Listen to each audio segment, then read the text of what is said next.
They do. Hi, everybody. Welcome to another Flyover. We're up to live Flyover stream number 24. Thank you, Discord, for a little break there.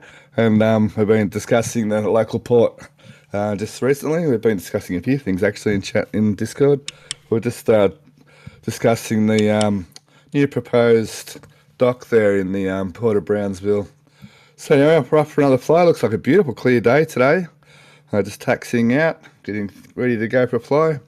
I'll give you a quick look. Today's aircraft. I don't know whether Matty's got my screen up yet, but there's a picture of today's our ride for the day. I can see my screen up, yep. So there's a picture of today's ride. Nice 172. Once again, Matt, we got a donation, a thank for that again, do we? I believe we do. I was not sent the donation, so I'm not sure exactly who it was from at the moment. And I've got it here. 1 second. $150 from MS Wadley again. Thank you very much for that. So we've got an upgrade up to the 172 because today we're going to fly up to 10,000 feet.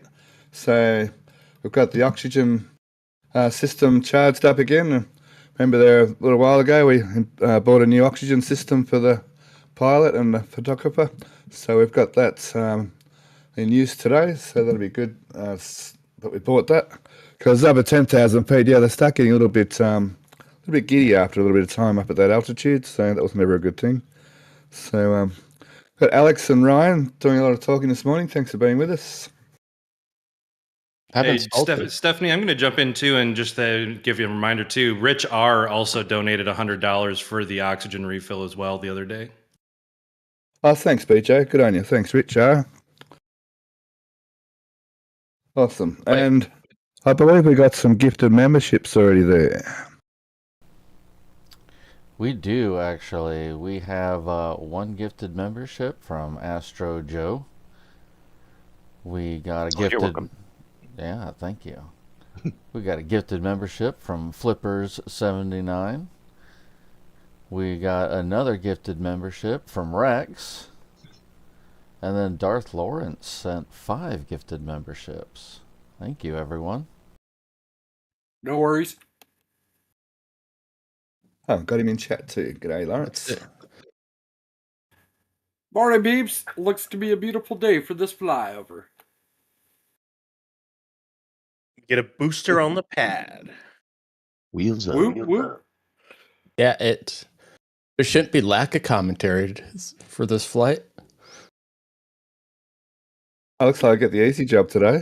I'll also say this is it's still hanging in the doorway. So when Mauricio gets to Mega Bay 1, the door's partially open with Booster 20's transfer tube has been hanging there for almost like 14 hours straight. I don't know why, but they lifted it last night around 10 and they have not installed it yet. So They're waiting for us. yeah. So Mauricio has a place to race to before they close the door on us. Booster transfer tube. Awesome. That's I was that's going to be a bit. Go ahead, Jake. Lawrence. Go, Jake. I was going to say that's a bit of a rare sight for us if that's still going to be suspended by the bridge grid when we go over. Yeah, I was kind of wondering if they were doing the whole welding the first part we saw roll in to the whole, welding both sections together. I doubt it because I'm pretty sure what they do is they lift the transfer tube into that section, and then they weld the methane landing tank onto the bottom of it. And then they take the entire thing, slide it onto the landing tank, Landing tank? stand, install the landing tank, and Landing then tank? what? How's a continuous tube a landing tank? No, there's a bottom. There's a bottom part of the methane transfer tube that's split to a methane tank. Can you show me that on 18?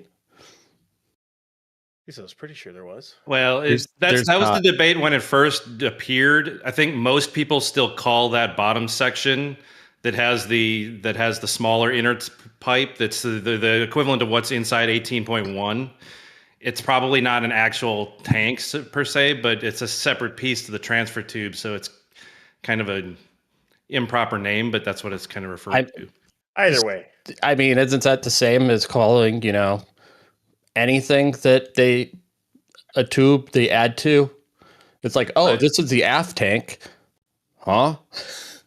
But Same logic. when we saw 18's transfer tube installed, though, I'm pretty sure we would have noticed it at the bottom because SpaceX posted those photos, and we would have seen it attached to the bottom when they were putting it in. So I think it's put into the stand before the A6, and then it doesn't get welded to the transfer tube until after the transfer tube's in there, prior to the aft before it moves over to the aft.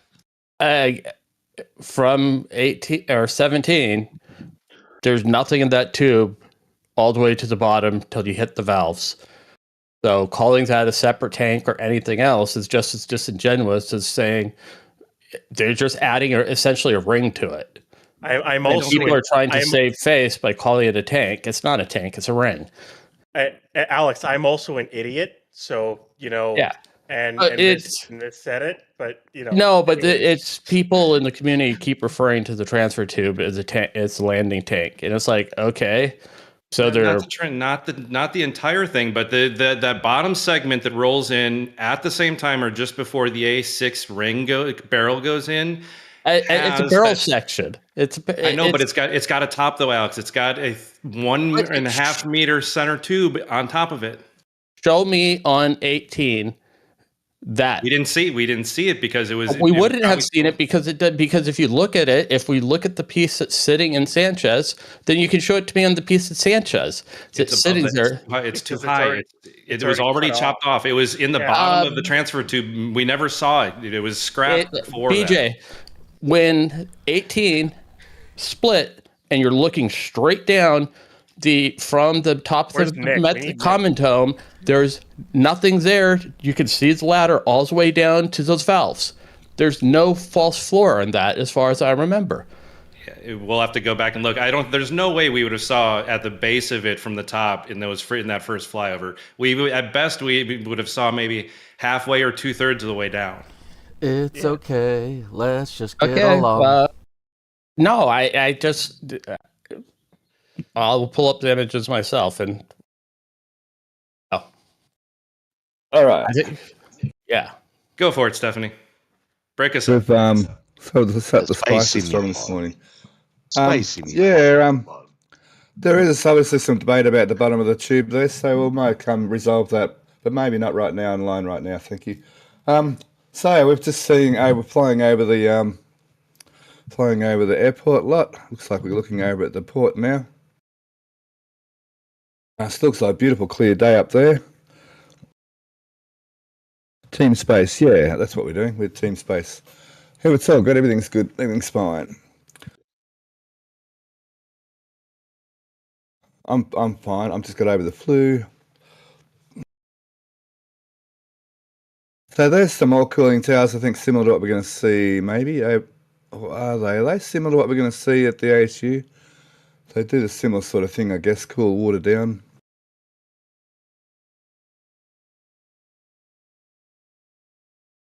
Well, look at the beautiful view out of the airplane. I just noticed that.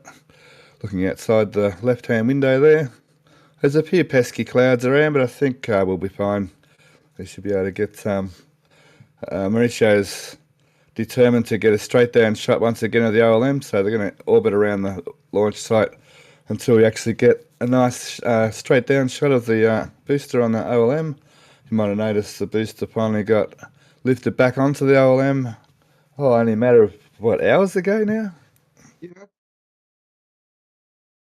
I think around 3 hours, I think. It was set down on the OLM around, I want to say 9:35, 9:40, somewhere in there this morning, Central Time. Yeah, give or take. So getting put back up, Ryan, what's your take on what they were doing? Is that like instead of having a work platform, is that what they had to do?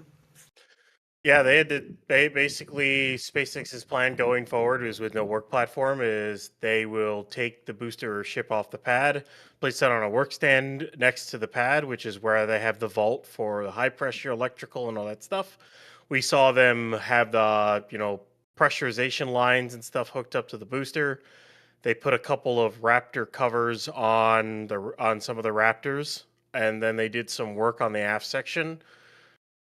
Took it all apart again, or took the lines off, took the covers off, and then put it back on the pad. Is what they did.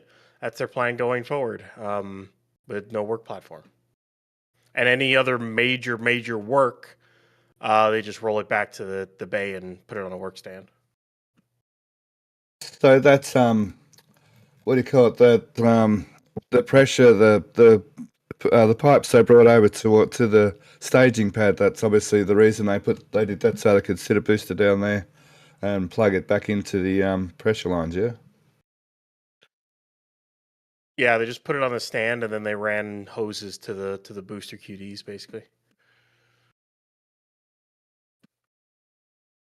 Got some more pictures of that new. Thanks, Ryan.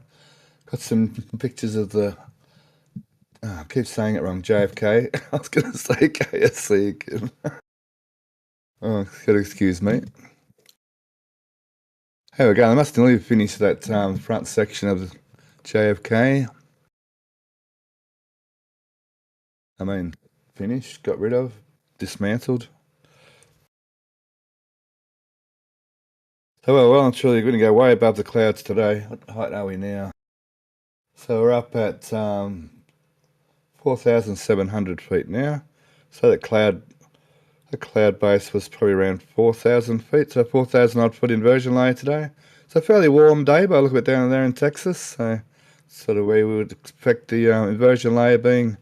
Where are you? Late winter, early spring. Early spring now. Have you declared spring in America yet? March 21st, I believe, is technically spring.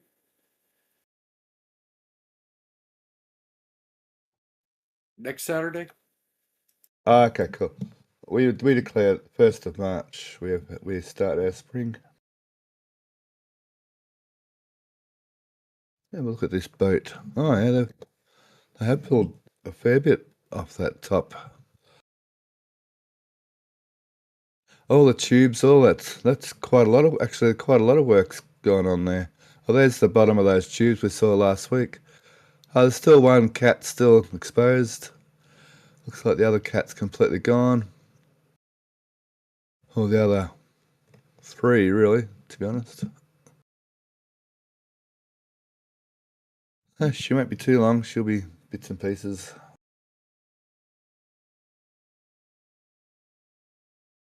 So what's everyone in chat? What's everyone looking forward this week on the flyover?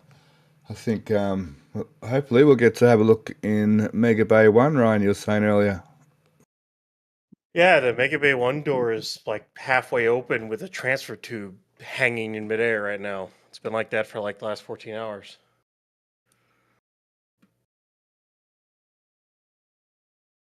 Don't know why they haven't installed it yet, but it's kind of odd.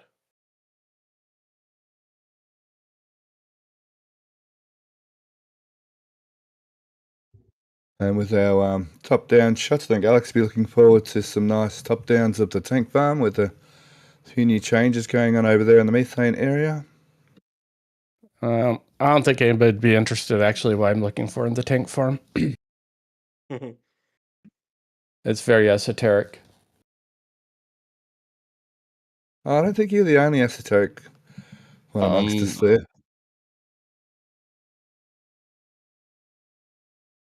I'll try and see if they're using direct Lin injection for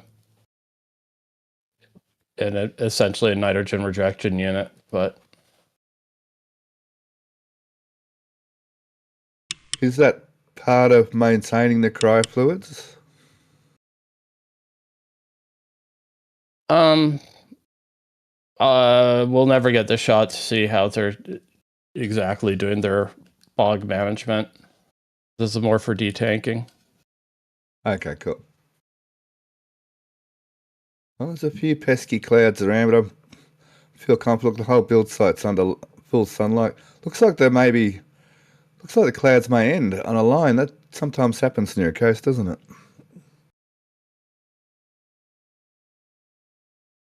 Just starting to get some masses shots through.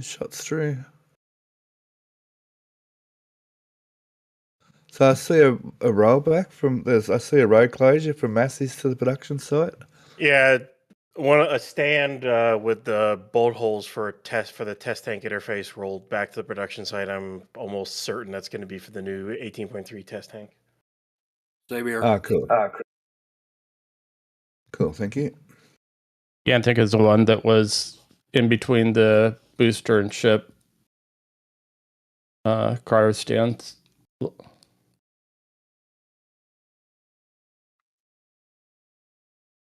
I'm not sure. We have a movement of one of the test articles, the 39.1 I see there. It was lifted onto, I believe it was the OG can crusher this week. Yeah, they added the cap and they've been adding rods to it. Yep. Sweet. So it gets its wing, it gets its flap mounts tested, its QD plate tested, and it gets squashed. Man, they're really going to town with this testing, with this version of ships and boosters, that's for sure. Yeah, it's time for SpaceX those Texas boys and girls to get serious with their testing now. Yeah, that's for sure. Oh, they're using the new cap too. Cool. Looks like they were testing something over the static fire area, because there's a lot of cryogenic thing in the engine chill pond. So The Lux bleed pool. Oh yeah. Oh yeah. Yeah, they don't recover the bleed oxygen here, so they just evaporate it. None of the lines are frosty, so they must have dumped a lot overboard and it's just boiling off. They did something overnight, at least, if maybe it stayed that long there. Oh, that's right. They ran that's right. Last night, it was right as the flame trench was ending. It was around 7 p.m. Central. They were the Locke's box fan was chugging all night. Chugging for a while. They might have dumped a ton of locks overboard, and it's just been boiling off in the pond. And a big thanks to Matt, Mike Alpha, Tango Sierra for sending 5 gifted memberships. Thanks so much. That's a lot of locks if it's taken that long to boil off. Yeah, really. That's a lot of liquid oxygen they dumped overboard if that's the case. It's a lot of wasted locks. Why is it up here too? Or is that just water up there? Maybe. It might have spilled over. Who knows? Yeah. Who knows how much they dumped out? We don't really know. It could be some that splashed out or overflowed from the pond. Yeah, it's almost like the kind of that retention wall that goes around the side stops there, and the ramp is actually lower than what the retention wall is, so it overflowed. Yeah, it's right there where it gets that height there, which should match This side over here, yeah. Wonder why they were. I feel like, I mean, with that amount of locks, it feels like they almost were just trying to empty the tanks out, which I feel like there's probably a more efficient way. Or you would think there'd be a more efficient way than just sending it through the system. They're doing a fueling test without a vehicle. Running the new pumps, maybe. They've been working on commissioning those for a few days, all week. Yeah. They also ran lot the methane side a couple of nights ago too. So. Well, it'll be cheap enough for them soon enough. Well, I don't think they're concerned. I don't think they really care about the cost. It's more of just what they have to do to it. I mean, it's like everybody was shocked that the first time they filled the booster, they went all the way. So, but they're on the pad, they recover it. Here, they can't. The only reason why I was shocked when they filled the booster all the right away is because I was curious. I was to be like, will they? Maybe not shocked, but I was like, well, are they gonna do like a small load? No, they went straight for a static fire wet dress rehearsal. Basically, what they did. I was also curious to see if they would load it at speed, right away, and yeah, they did. Yeah. So the LOX tank took like 30 minutes to fill, so add the additional time in for the rest of the methane is probably what, like? No, it's 30 minutes. 10, 15? It'll be 30 minutes total because I doubt they loaded that methane at speed or anything. There's no reason to load that at speed, not for a static fire. I'd almost guarantee that the methane and LOX will finish at the same time in a full load. They lifted that one blue tower inside the supercrusher. Oh, just too. Yep, that piece. Yep. Junar in the chat, he's asking, did they dump it due to FOD contamination, maybe? Could be. Just wanted to flush it out so they didn't flush it into the vehicle. Doubtful. They have the new pumps. They have. If it was for FOD, they would have wrecked 39 since there's basket strainers. Yeah. Between the bunker and before you get from the bunker to the QD. You can see Cryotest would have already ruined it. Yeah, they would have. Yeah, they would have trashed S39 in that case. So.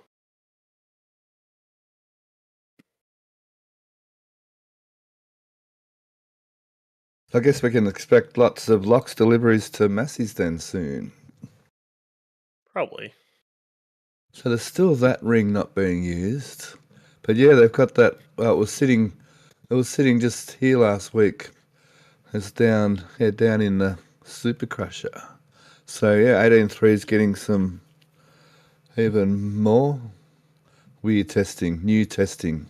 Well, they're probably more or less just putting together that bottom transfer tube test structures, kind of like what they had in the middle of the can crusher that they didn't redo for 39.1, obviously.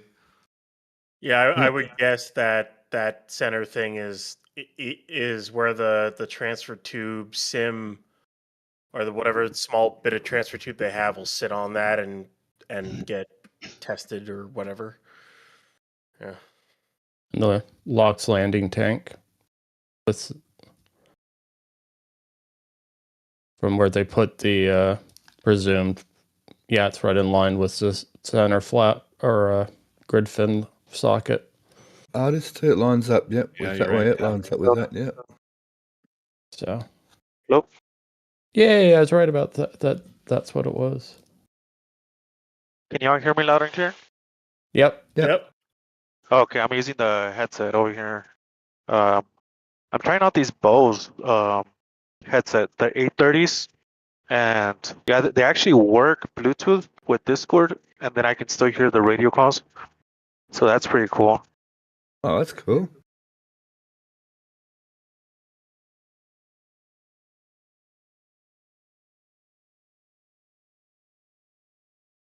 Let's say it sounds like a normal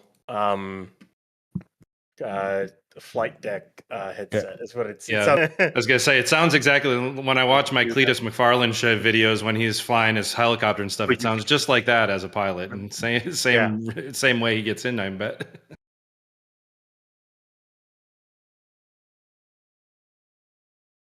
The only downside with this, we're kind of just chilling up here. We're heading up to 10,000. I probably won't talk a lot because I don't want to clutter up the airwaves here. I know Fred's you can listen to, he can hear me, but you can't hear all of you.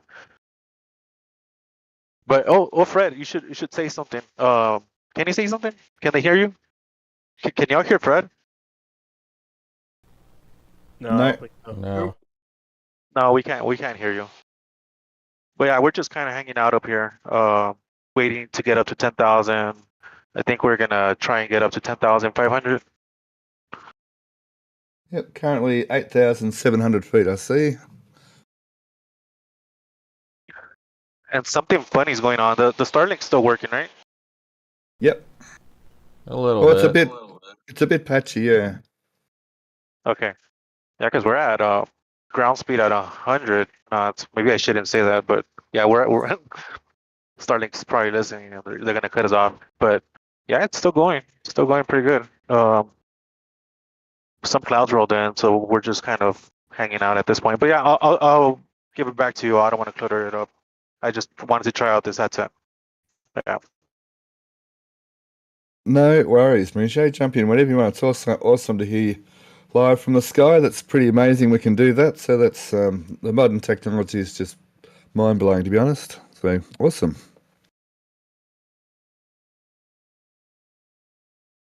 Except for this pesky speed restriction thingy, which is like a software like override. It's not really an issue with technology, really. It's just a little thing they've put into the code they should get rid of. It seems kind of silly, seriously. So, I don't know. I agree. Also, big thanks to Brian Aries for $19.99 super chat. Thank you.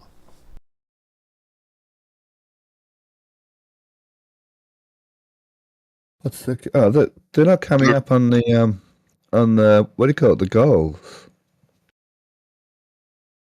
Looks like Starlink stopped working. Yeah, their ground speed's a bit fast. They're up at they're around 100 knots ground speed. So I think it's a limit of 100 mile an hour. So at 100 knots, it's more like 120 mile an hour ish.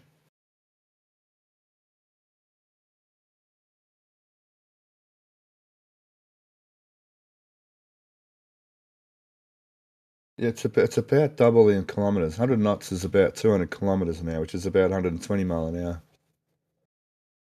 If I remember rightly. How's the altitude? 9,300 feet.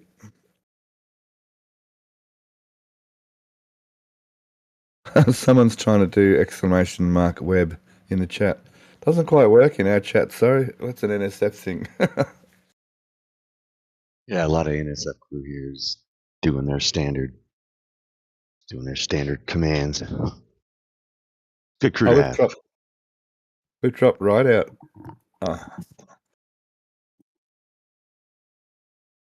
Not sure what's going to happen there on YouTube. That screen, I can't see it on. Oh, there we go. It's dropped out. Yeah. Oh, looks like we have to go full screen over here.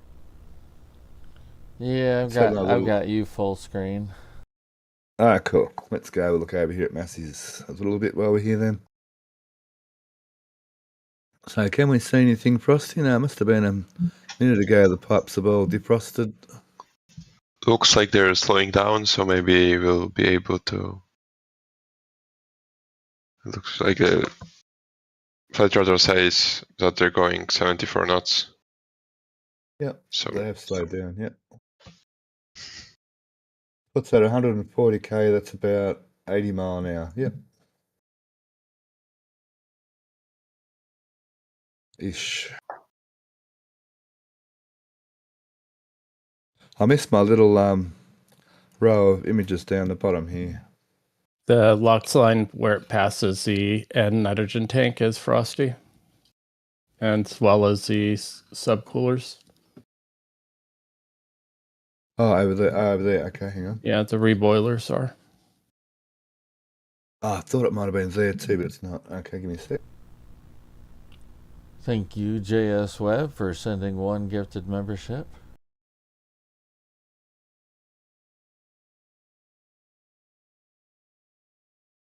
Yeah. You can see they're still frosty. Actually, in here. There and up the first horizontal tank where the LOX line dips, it's frosty at its, yeah. Oh, can you see the other spectacle valve in here? It's if it's frosty there, they're using the new pumps. Yeah, okay, yeah. Well, last week they had them on the new pumps, yeah. What about the pumps? Are they at least frosty? Looks like the inlet line is frosty at the bottom for the new pumps. Yeah, it is. Yeah. And you could also look for condensate pooling. You can I can still see the frost at the end cap of the LOX pump supply line. Down there. Yeah, and then on the other end too. See frosty cap. Oh, I got you. Yep, the end cap, yep. And the methane's also tank farm frosty as well.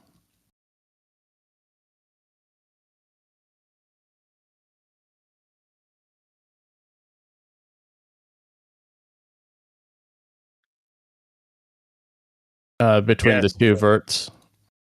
Yeah.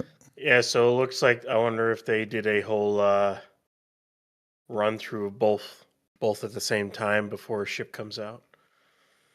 I think they've been doing that the last few days. Yeah. So Alex, would the methane come back through the return line? Yeah, they'd recover it. Yeah. I mean, you just have to look at the tests they're doing at the launch site. Yep. Very little is needed to be vented. There is blood to atmosphere. So while we don't have Starlink, we're not going to get new images down either. We have it back now. Oh, awesome. Good stuff. There you go. Can you put it back up in Discord, please? Yep. Thank you.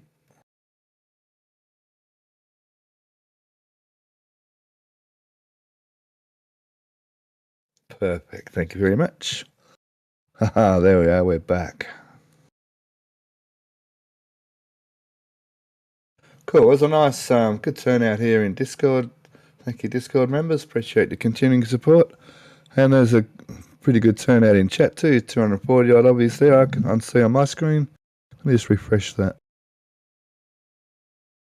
Yeah, about 240 odd.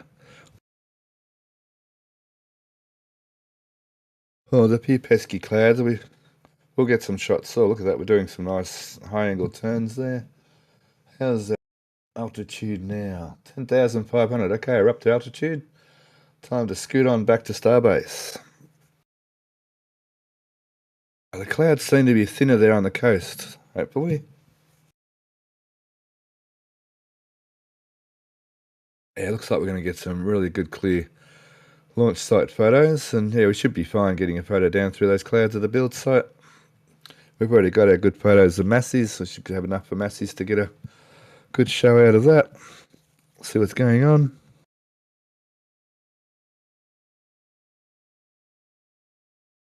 What's that? The plan with the performance kit sure is costly. I might mean, the plan. Yeah, the Starlink plan, yeah. Yeah, that's true. When they go over 100 mile an hour, Starlink starts to drop out. Part of their pricing policy. Which I guess is their business, but I mean, still doesn't mean it doesn't suck. Yeah. Are we at 10,000 because of the booster is on the pad? Not sure if it's because of the booster out there, but I did check last night, and there is for some reason, it seems like there's a 10,000 foot TFR in place right now. Okay. Yeah, Okay. it's kind of funny because it looks like they put it up for all the Yeah. pre-flight testing. Ever since just before the booster rolled out, they put out a 10,000 foot TFR over the launch site up until April 19th. And my guess is that's going to cover all pre-flight testing. So they're going to hope to have the wet dress rehearsal done by the 19th would be my guess as to why they put that up. Thanks, everyone. Because it's a brand new pad, brand new booster, and they're taking extra safety precautions. Just in case it goes boom. You know? Just in case. Remember, was it Test Tank 4 that blew its top and blew the weight way up into the air? Was it 4? Yeah, that was SN4. SN4 blew its mass. The mass sim, it chucked it way into the air when it blew up. Yeah. Because after that static fire was supposed to do that 150 meter hop, and then that got pushed to SN5 and SN6.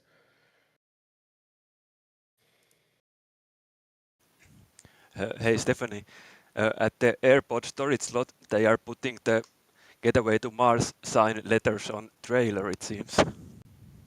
Let's go. That's great. Oh, how funny. Here we go again. Oh yeah, yeah, there are. Yep. They're loaded up on a trailer. Yeah. Well, that's totally not, yeah. Nobody expected that. Nobody. I looked at that before and I didn't notice that. Thank you so much for pointing that out. I'd actually looked there before, but my I eyeballs thought don't I work. saw them some letters sitting on something there in the preview images as you were scrolling by them. I wonder if we're going to get a slash through the Mars and then put the word moon beside it. There it is. Just gotta modify some of the letters and say moon. I think they'll. I think Mars is still definitely a future target. I mean, it still it's is. a really long-term target now. Yeah, it's a joke. Sort of short-term, long-term version than Well, it had been. Here's the thing. Up until I don't know, like 3 weeks ago, 3 weeks ago, SpaceX didn't really need to have HLS ready until 2028. Now it needs to be ready in 2027. So, yeah. Now they got to focus on that. But isn't that just a docking test? Yes. Well, yes, but you need docking and system. It's a systems checkout test and everything. You need everything. Docking, You need, life support, all that good stuff. you need essentially ready HLS. Yeah, it basically needs to be ready by then. And OIG came out with that whole thing going, there hasn't been like any oversight at all on either HLS program. So there is nothing to say that it'll be ready. And apparently Blue Origin hasn't even decided on their control system setup yet for the lander. Which is like SpaceX has said he needs manual control, and SpaceX. And they also raised the red flag over SpaceX not having a manual control option, which I would agree with as being an issue. SpaceX better give up any hope of doing an HLS if you're not going to put manual control. Get the hell out of here. Yeah, nope, that's a load of junk. If you want to make that a secondary only or break glass in case of emergency type situation or control system. That's fine because that should ideally be the only time you need to use it, but you shouldn't put all your eggs in the fully automated version, especially with it being as tall as it is. We have learned the hard way to make sure you always have a way to manually override something. Apollo 11, for example. My understanding is that they wanted to use the touch screens like they did on Dragon, and that's what the pushback is.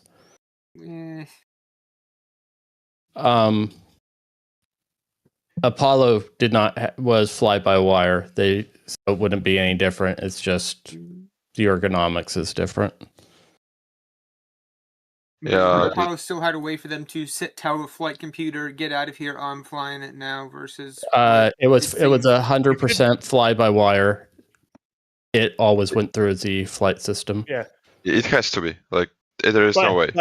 By manual, I'm not saying mechanical linkages, but the funniest thing ever is even the Saturn V had a way to fly it manually.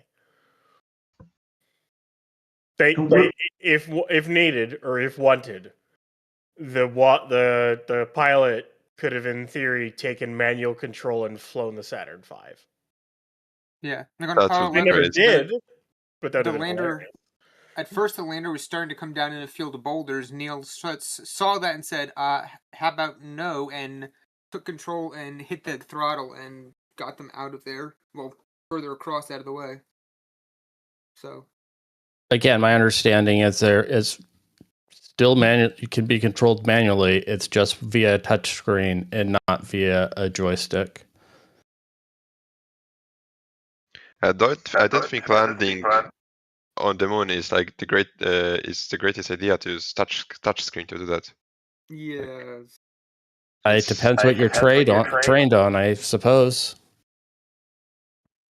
Yeah, not trying to promote anybody else, but last night I watched a Spaceflight Now interview with Jared that was just released like yesterday. It was really good, and he talked about it.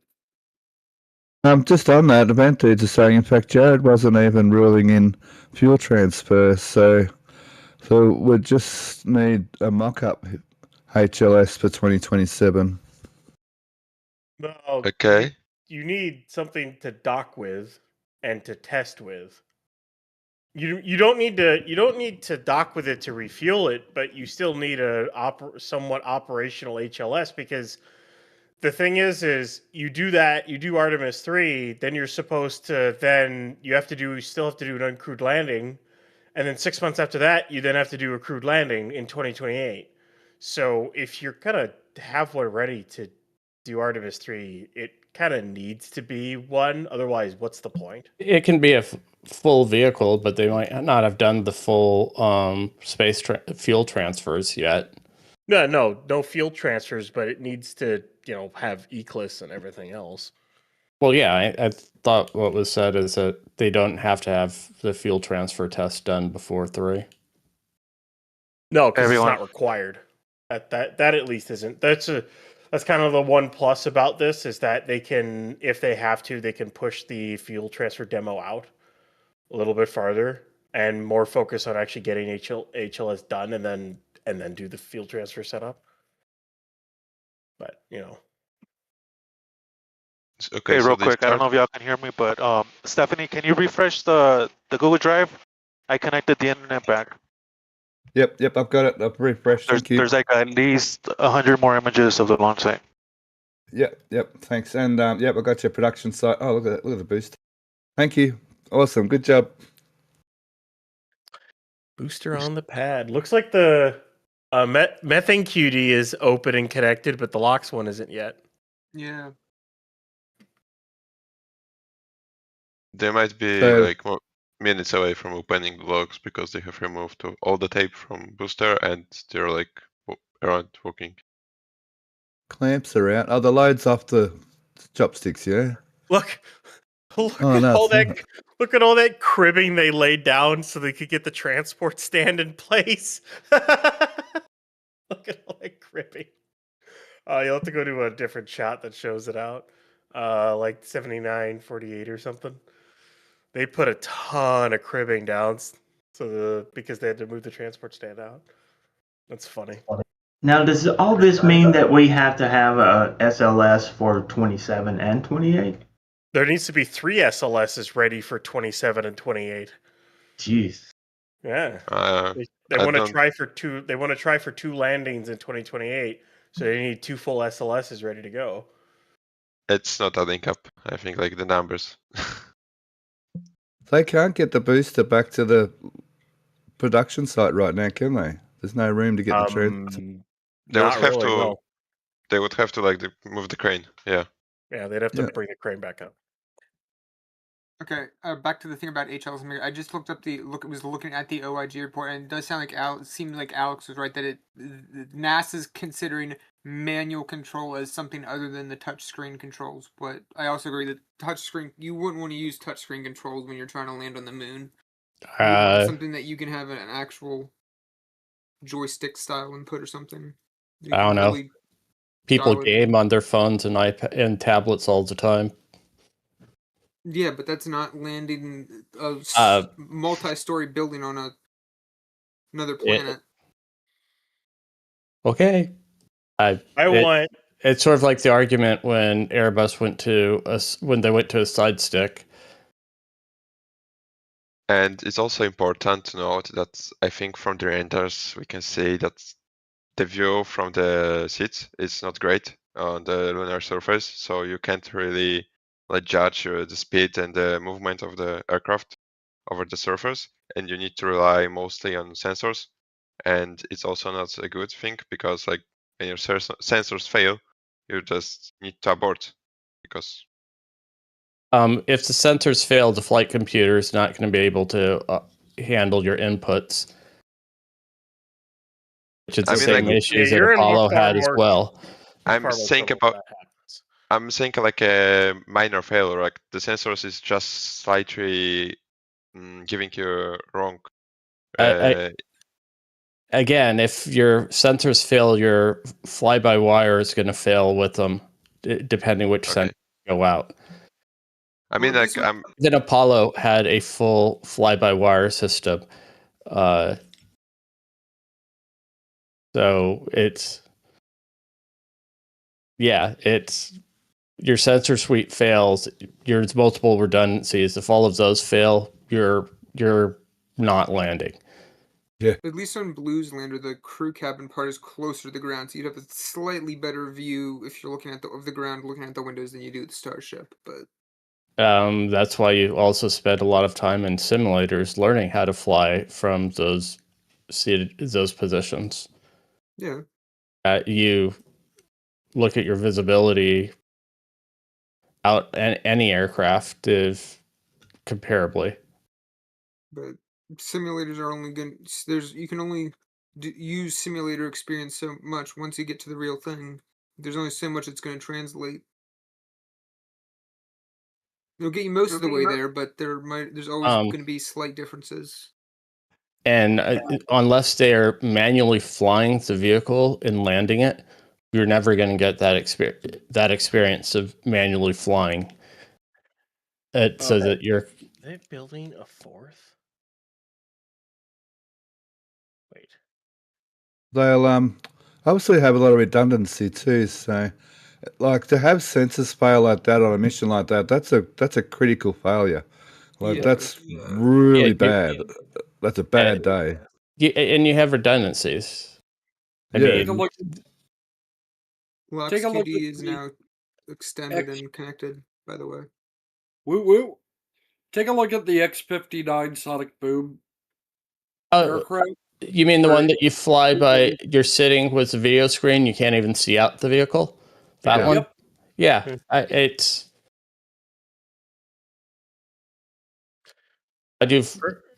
How do you steer a submarine? Yeah, well, even flying IFR when you're in cloud and that, it's not unusual for pilots not to be able to see outside, basically. I still, for me, it's I don't like touchscreens on everything. It's something that seems like SpaceX and Tesla are straight up obsessed with touchscreens only. I swear to God, it's like they really want to go full L cars. For anyone who gets the reference, I am more on the side of let's make the Delta Flyer. So it's touchscreens plus manual plus actual mechanical controls. But that's just me. Like a joystick, like Airbus. Even the Enterprise D had a joystick. The E did. Oh yeah, the D did. The E did it in a. It was a really weird one-off time in Star Trek Insurrection, but the D was all tapping panels. But anyways, hey, if Star Trek can do it, you can do it in real life. Am I right, Alex? Yeah.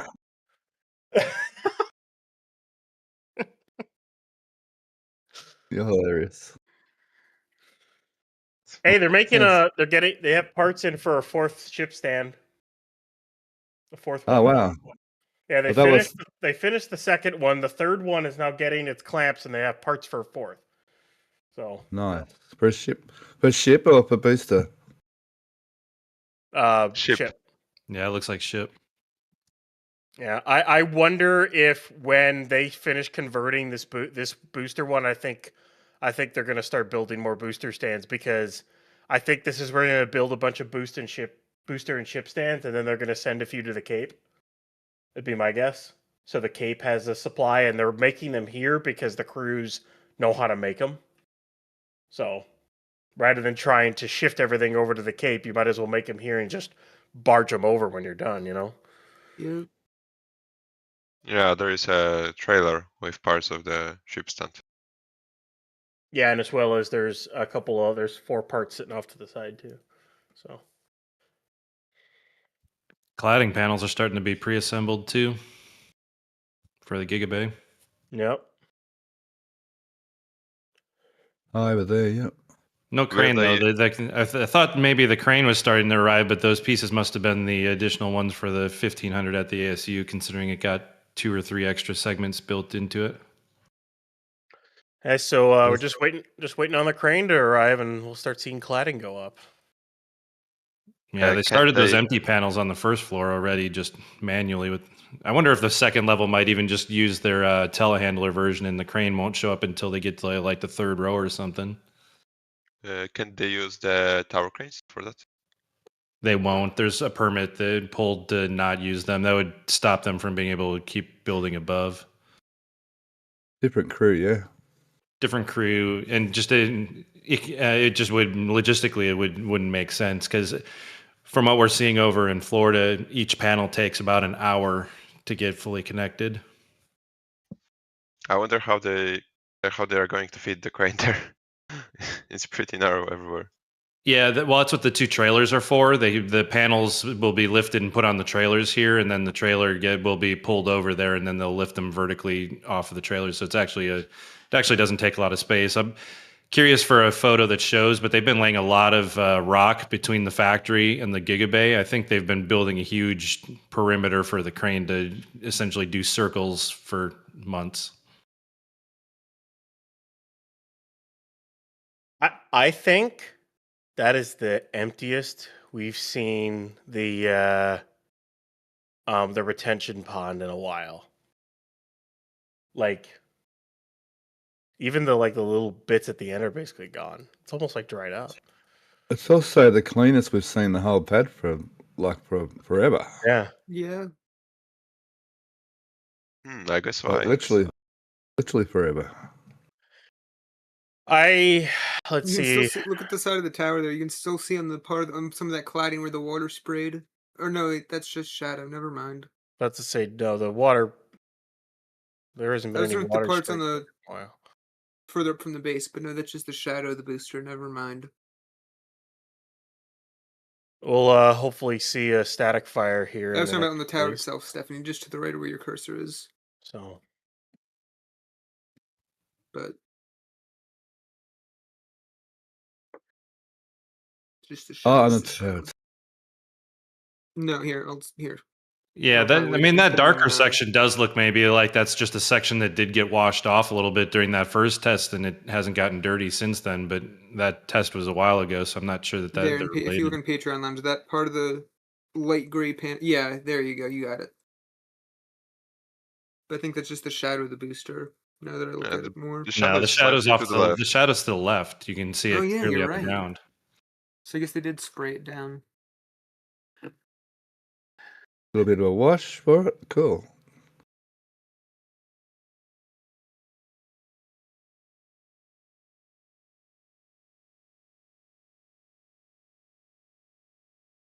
Is that someone spamming the chat?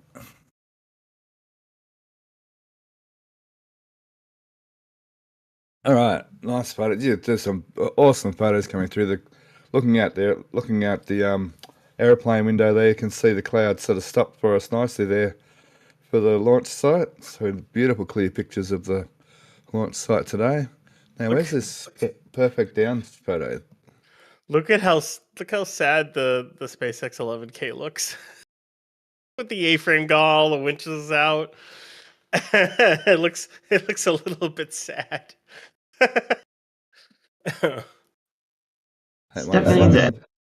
Stephanie, that image you had of Pad A, did it look like most of the sheet piles were complete? Pad A, hang on. No, there's a lot of them to do. Like you need a second row for the trench for like pipes and yeah. There's still the rest of that row that he's working on in the second row for the commodity trench. Oh, okay. The trench itself is about 3/4 of the way done. Got or it. so. The and then if they do the sheet piles for the commodity trench and whatnot, it still has to get done. But they're making a little more than last. Sorry. Yeah, so they're definitely getting through it, but yeah, no, there's still got quite a ways to go. I noticed there's a drilling rig out, there's a pile driller out in the flats too. I'm sure there's going to be 20,000 piles drilled out there in time. Yeah, it looks like it just parked over there by the D5 entrance. Oh, okay, just parked. Okay, yep. Oh, I'm sure there's a closer photo of it. Oh, so it's not working.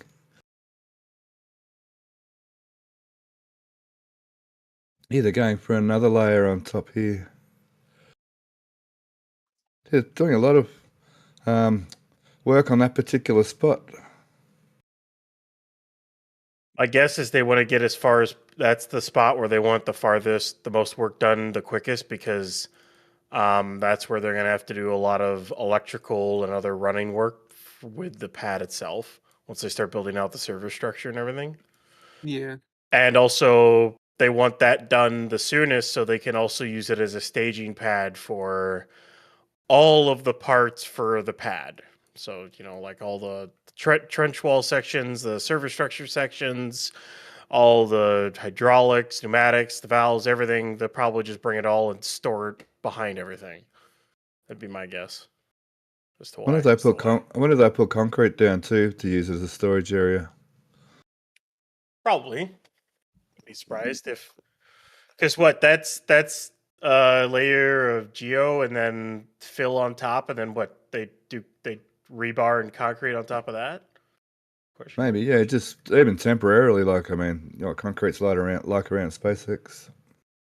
Yeah, the only thing I would go against that is that's where the LR11,000's been at 39A pretty much the entire time. I would see them maybe not doing concrete so they don't have to deal with protection underneath the crane. Cool. How's the lid? The lid, I'm calling it the lid, the roof. Can't really see in that image. Looks like we've lost the Starlink again for a second. Oh yeah, we were at pad 1 before. Yeah, I'm sorry, I'm switching between pad 1 and 2 a bit there. I'll let chat. Sorry about that.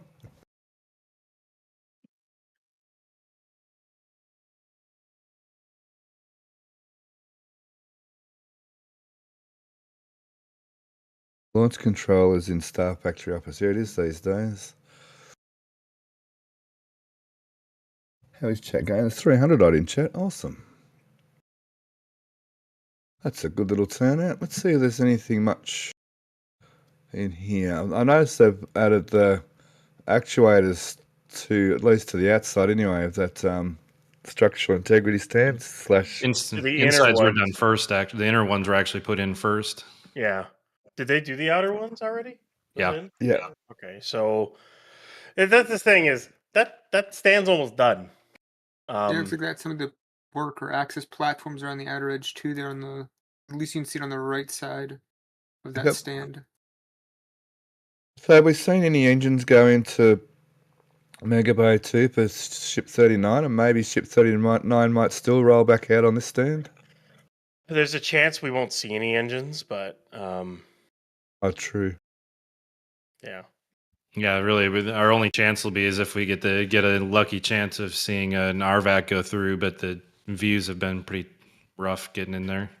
Not only that, I think it was ship 38, they had a point. There was a point which the Mega Bay 2 door was open and an RVAC came from the Star Factory towards 38, and it didn't come from the Raptor's nest in Mega Bay 1.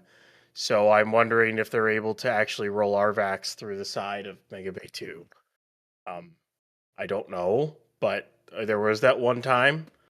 So there's a chance that we will never see any Raptors go. So the next time we see a closure for production of Massey's, we'll have to see what stand moves, whether it's the original cryo stand or it's the new one and they actually thrust sim it. We just kind of don't really know at this point. Or just yeah. Or the original. I see. Yeah, the original static fire stand, or this cryo stand, or I mean, the other cryo stand's empty now too. Yeah, that's over in Massey's, and I don't know what they're going to do with it right now. But I doubt it would get used for 39. It's got to get modded again. And that stand isn't really set up for ship anymore. There's no QD, so not right now, anyways. So they've moved that after that tiny little bit of B18. I wonder where it is. Whether they put it on display somewhere, or has anyone found it? It's in the grain yard, the SPMD yard, whatever. Yep. Oh, there it is. Yep, right there in front of me. Yep. Like I said, my eyes don't work. I'm sure that is painted on. You know, it's funny. I looked at Sanchez for a second. I'm like, we're missing a booster transport stand. I'm like, oh right, it's out at the launch site with 19. It's like we've seen 3 booster transport stands in Sanchez for the longest of time, and it's like, oh right.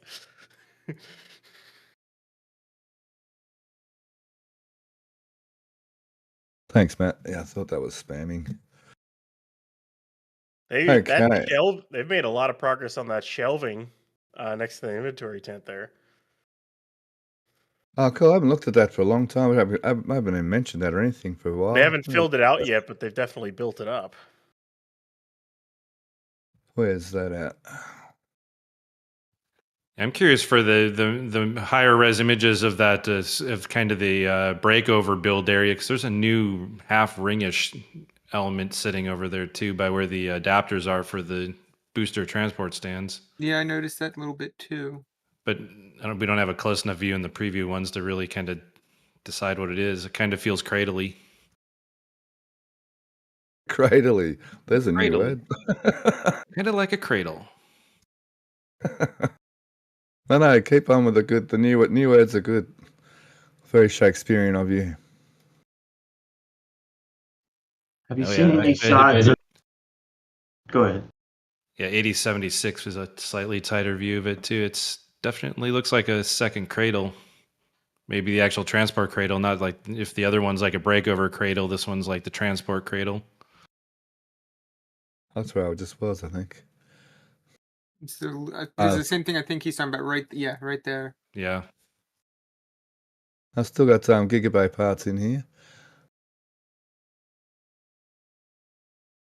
Oh yeah, it does look very reminiscent of that curve, doesn't it? Well, and it looks just like the transfer tube cradle that was in the East Crane ring yard last week. Looks identical to that piece, at least the part that's on the actual dolly. Yeah. Oh, the bit that I marked wrong for the editor. I wasn't going to say it. You didn't have to admit to that.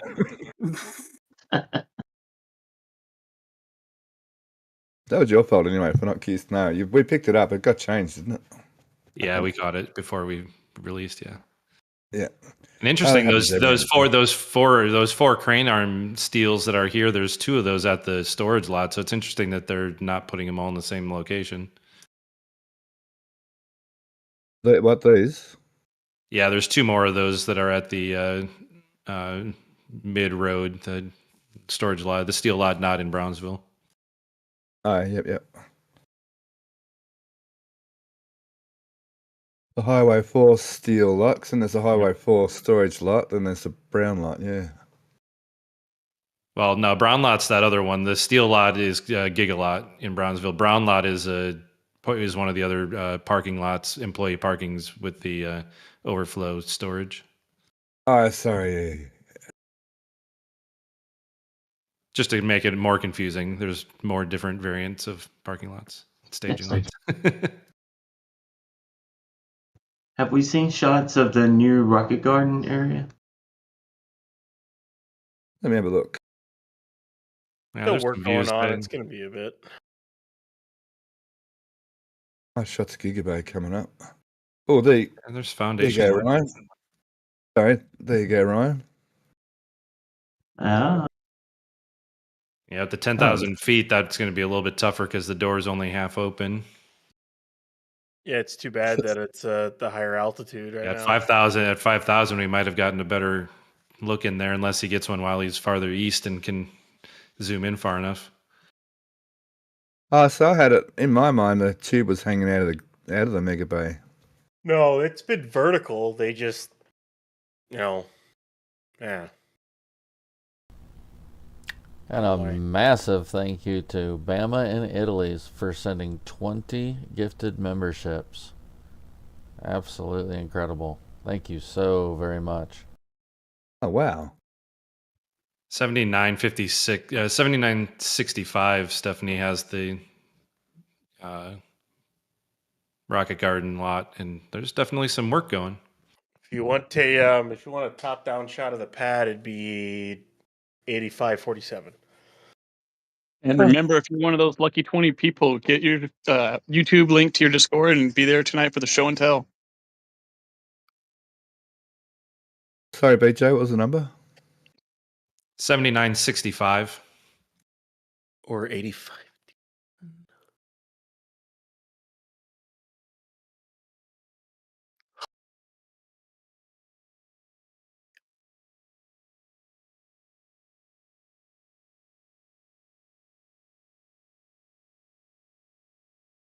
Why is the one I've got that number? 79.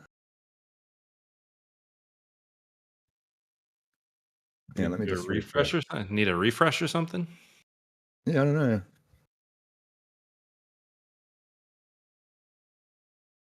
I can almost see it down here.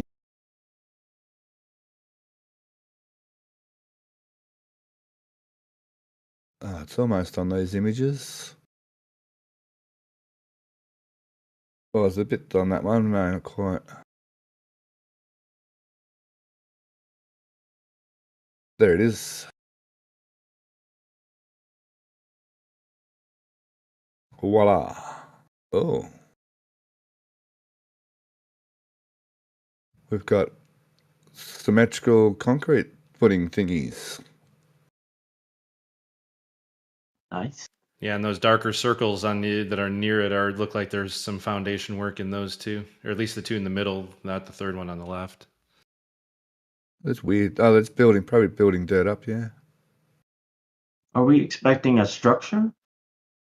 Probably. A little visitor center, maybe. Be nice. Yeah, it did say Monument Park with amenities, so.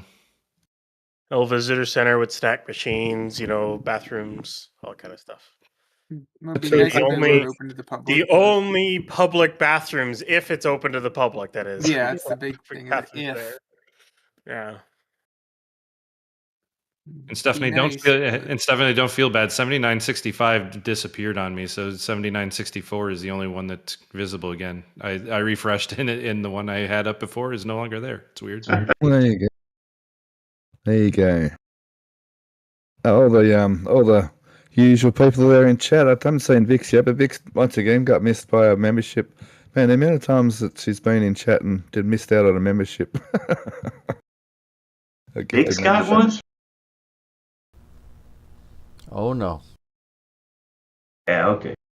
It's almost like she doesn't realize that she's got gift memberships turned off on her account. Because there's no way she gets skipped this often. I know, we tried hard way back when. So I went over it with her, and yeah, it's on. She can accept gifts. Go to the 8550s. Like 85, 51, 52, 53, 54, 55, 56. That kind of range. You got your top-down shot of the pad with the tower and... Let's have a look here. Come on, Starlink. You can do it. Yeah, the booster's been on the pad just a little too short. We probably won't get a view of where that pipe is connected to because we needed like another couple hours for them to make the connection. Oh my god, that stupid pipe. Beautiful. Perfect. Mary Shade, perfect. Chef's kiss.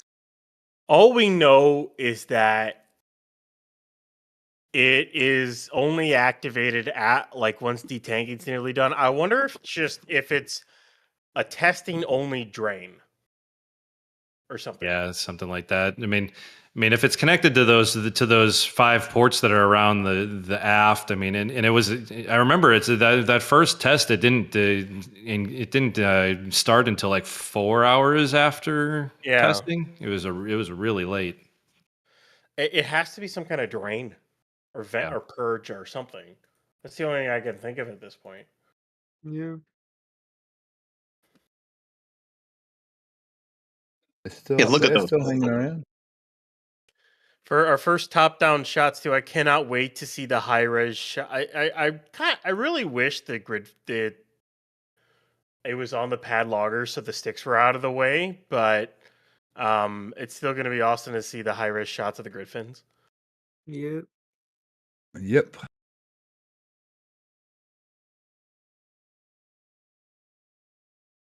Oh, geez, he's done well straight down on the tower. We'll get a good shot of all the bracing on that photo for the top of the tower. I doubt really much has happened over the last week because the pad's been closed for most of that. So, yeah.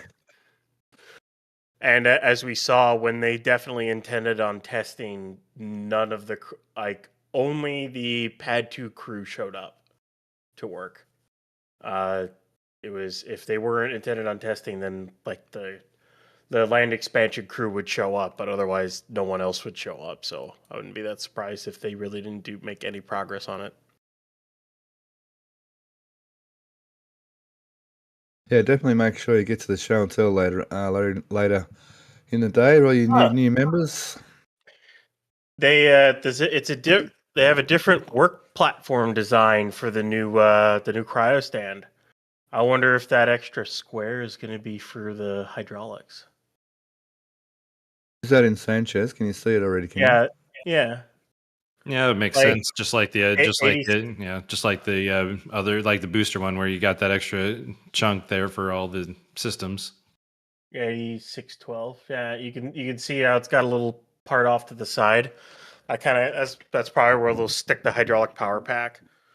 The top left corner, the top left side, Stephanie. Yep. Oh, the outside platform. I thought you meant a work platform that goes up underneath. No. Yeah, hydraulics. Yeah, probably. Putting in all the grading too. They're pretty far along with this thing. It's nearly done. A bit like what you see on the booster cryo stand. Yeah. Yeah. That's where I expect the hydraulic systems to sit, and then they'll just run the lines to all the run the tubing to all the actuators and everything. Put a set of accumulators or an accumulator with the power pack, and then that'll be good. Yeah, it's not even that much different than the original ship cryo stand. Kind of had a piece that came off the side where the hydraulics were too. It's just a little bit less pronounced. I think Mauricio is getting pictures of the new. Is that about where it is? The new port. Yeah, they're building the new dock. It's just opposite. It's almost just opposite across the channel from the LNG plant. Oh, down here in this plot out here. Yeah. Okay, so we're descending and cruising on down at 80 knots. Yeah, we've dropped down. It was at 11,000 feet just before. Just over here is like 11,500 feet. Definitely coming down now. Wow, they've got almost the entire first half of the level 1 on that Gigabay is pretty much set up with the cladding things. Cladding setup. At least the frames. Yeah. Now you can start to see where there's going to be doors. You can see where doorways are going to start to appear now. Yeah, it's only the front of the building that has it. Yeah. 'Cause it's probably all the paneling that's going to be white instead of black. They did the same thing. Roberts Road is the same way. That side, the side with the big doors, the bottom course is just empty frames. And yeah, there's a door at each staircase essentially, which is logical. Yeah, that makes sense. Aisle on the front here, yep. Yeah, they were in place last week. We did around when we released. We just didn't get it. It was just after the flyover when they were installed. And the Sean's photos, he had a photo straight through. He just needed to step back and give us a photo of the front here. It was the right day because he had a photo of ship 30, whatever, into the Mega Bay too. Yeah. It was a bit frustrating. I tried, I just couldn't quite get it. Yeah, and they're doing a good job up on level 4 too. They've done the fourth level bridge extension over there on the left side by the back left tower crane. That 2 to the right. That the bridge over the aisle is done. Yeah, right there. So they're getting there, and like I said last week, like I predicted based off of the beams we saw, the partitions are full height on the stacking cells. In here because they drop in here, yeah. Yeah, so the 18 cells that aren't stacking all have they're only half height columns for the partitions and then full height on the stacking side. Basically to allow for clearance of bridge cranes and everything else. More or less. The stacking cells, I think it still has to do with supporting the bridge crane rails for the stacking cells, but since we haven't gotten any really good images at Roberts Road yet to confirm what I think I'm seeing there, we'll have to wait here to get the higher fidelity pictures on what the fifth level looks like in that area. Hopefully it won't be too long. They're making good progress on level 4. I just hope that all of a sudden they don't finish level 4 and then take forever to get to level 5. Well, level 5 goes real quick because it's 80% half size columns. So Roberts Road it is already done with the 5th level, and that last section got started not too long ago. So is Starbase Gigabay catching up to Florida Gigabay or not? No. Florida Gigabay, they are. They're like a few weeks away from getting to the roof area, the penthouse, basically. Yeah, I would call probably another month yet. The 6th level is taking a while, and there should be a 7th level of half columns before they actually get to the roof trusses. Any sign of the crane bracing parts yet? Are they on those columns? Yep. Yeah, we saw them last week. Some of the columns last week already had them. They're halfway up the 4th level column. Yep. So they were on the ground last week, were they? No, some of them were already installed last week. Oh, okay, cool. Yep. So how's the painting going? Very slow. White. Slowly. I can't even imagine. And it's funny because even on the exterior, it seems like they're doing a primer coat, and then some places they're doing white. But against the front, you can even see where they don't seem to be going for uniform coloring, essentially on the face that's going to be never visible from inside or outside because the cladding will be on it. Yeah, it's so weird. Sherwin Williams been there twice. Their big truck. I think it's been more than that.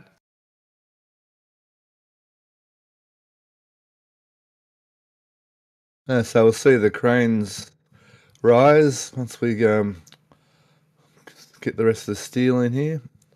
Gee, there's not much to. So they've only really the corners to go on this level now.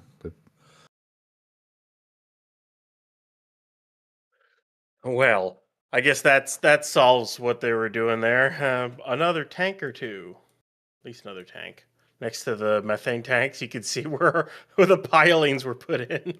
That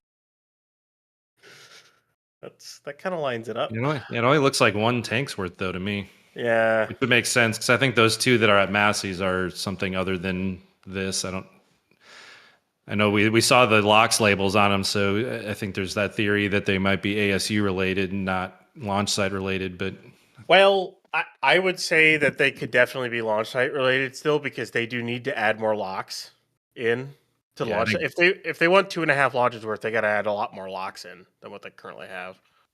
yeah, it could be one of those things where it goes where the old methane tanks are, and they can't be put in until they're gone, which would explain why they're at Massey's for a longer term storage. It's just going to be hilarious watching them redo this tank farm a few times until they finally finish it off. I mean, 2 would fit. Yeah, but the pile. If you look closer, I don't think there's piles on the west half of that opening. I think they're all on the east half. At least that's what I'm seeing. But maybe there's skids. And there's 3 new skids, isn't there?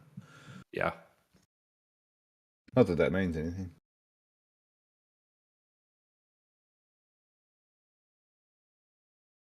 So only piles for only for one more tank for now. Yeah. I mean, maybe there's evidence of a second row underneath where the crane is, but I'm only really seeing proper evidence of them kind of in that one tank's width between the tank and the crane. They're really close up of that particular area, better than 8257. 8750 is what I'm looking at, and it might be closer than what you were looking at. Oh, Mauricio, 8750. Mauricio, I got a nice angle on the Mega Bay, so I can't wait to see the high res shots. We'll be able to zoom in on the transfer tube. Too bad it's not at 5,000, but SpaceX hates us, so. Yeah, that's a better shot. Oh yeah. I have to see on the high res. Yeah, I'm not convinced either way yet. Yeah, I'd agree. So they've got 3. They won't put another. Would another one fit in there? Maybe is it? What's going to happen? I don't see the point in that because those tanks are going to move anyways when they move around the tank farm again.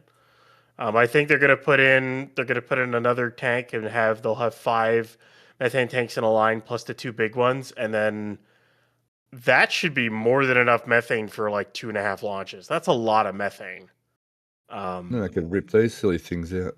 Yeah, rip all the old methane tanks out, and then when they're ready to move those methane tanks, it's all a modular setup. They can just rip it out, move it, and hook it back in. And then they can get rid of that entire line of piping in front there if they need to, or they switch over and put a bunch of LOX tanks or something here to add to the LOX supply. Hey, right, they should be able to pick up this whole frame in one hit, shouldn't they? Even that whole frame, they should be able to pick up in one hit. Yeah, if they just connect everything right, they just move it.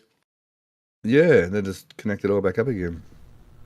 Where are we at on flight radar? Yeah, we're on our way home by the look of it. How are we going? Down to 3,500 feet. You hear me? Yep. Yeah, we're already heading back to the airport. I think we got enough photos filled up like 130 gigabytes, and yeah, Starlink kept going down.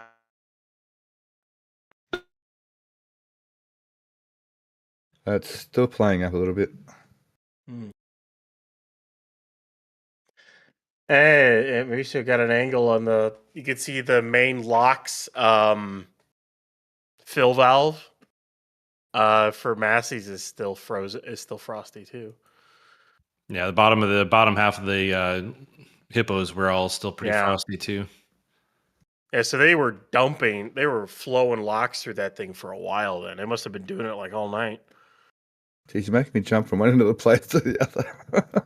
Dude, hang on a minute, hang on. I'll No, get there. he's got a newer set, the 9000s on the return, Yeah. Stephanie, that have the better cool. views of what Ryan was kind of alluding to.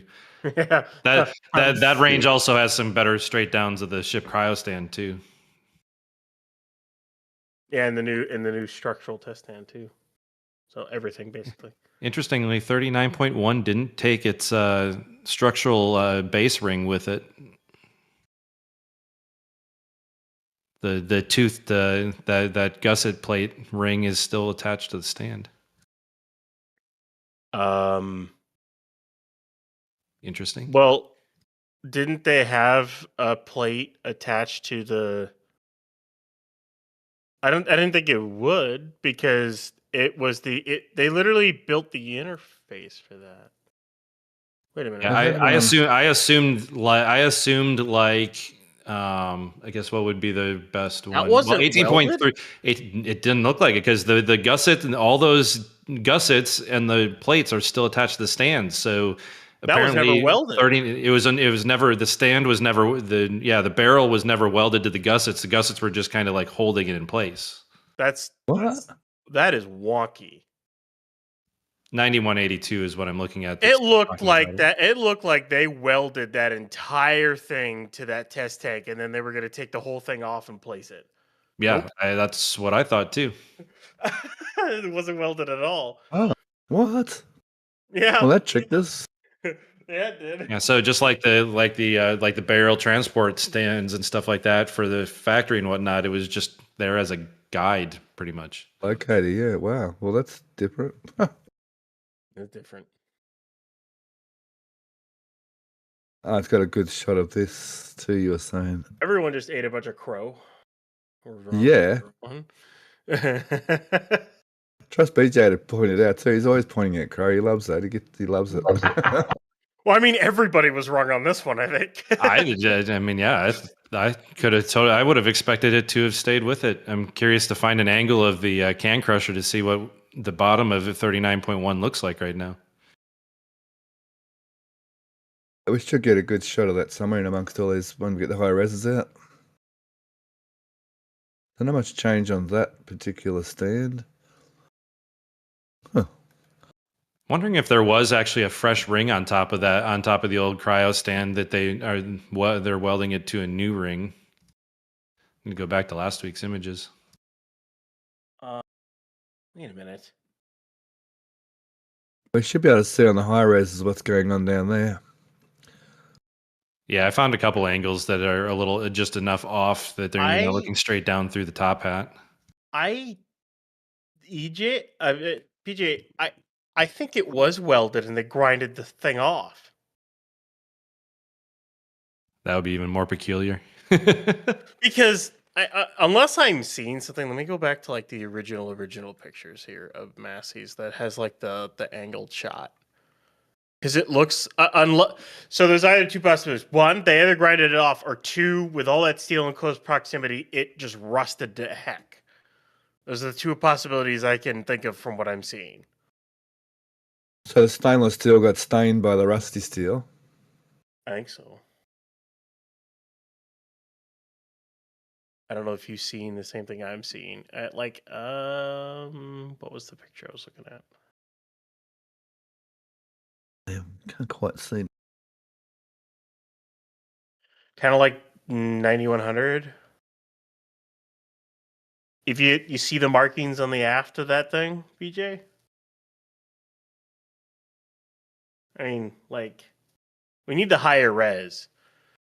But you can see it looks like it has markings from what those all left it. So either it rusted to heck on it, or, Oh, look where the flap actuator hinge is compared to those actuators there. Oh, it's almost like we figured that one out.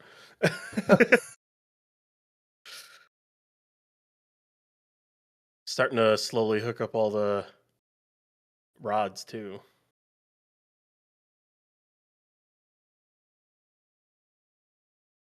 Oh, there's Harry the Huntsman up on the wall up here. Up on my wall in the office here.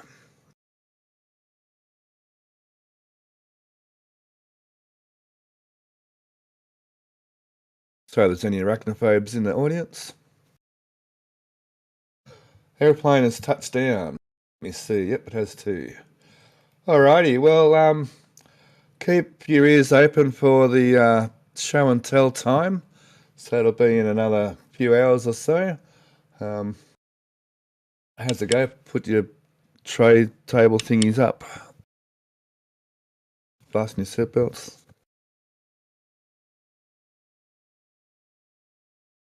So Matt, I think we can probably leave the show now. The aeroplane's landed. We got some awesome photos today, and we'll have to have a close look at them in the show and tell a bit later on. Looks like there's plenty to see, heaps of new things to look at. So it'll be a good, really good show and tell today. I have a feeling I've lost Matt. I'm here. Oh, there you go. Hey, Matt. Just letting you do whatever sign-offs and shout-outs and stuff. Cool. Well, shout out to BJ and Alex has departed, and Ryan, thank you for your commentary. Yeah, no problem. And yeah, like I say, I'll thank Matt for doing the stream. He always does a good job on the streams. And of course, thanks to RGB Aero Photography for getting out there and going for a fly today, getting the oxygen masks on and going up to 10,500 feet. That was very good results. Yeah, I'll hand it back over to Matt. Thank you, Matt. All right, and yeah, we'll have that show and tell up for you guys probably, I'd say, around 7 p.m. Central. That's very likely, but final time will be put up in Discord as soon as we get a handle on when it's going to be. But look for it to be roughly around that time. So other than that, we have our normal live stream tomorrow. That'll be at 12 Central. And we look forward to seeing you guys during both shows. So with that, we'll see you then. Love, peace, and chopstick rail grease. Cool.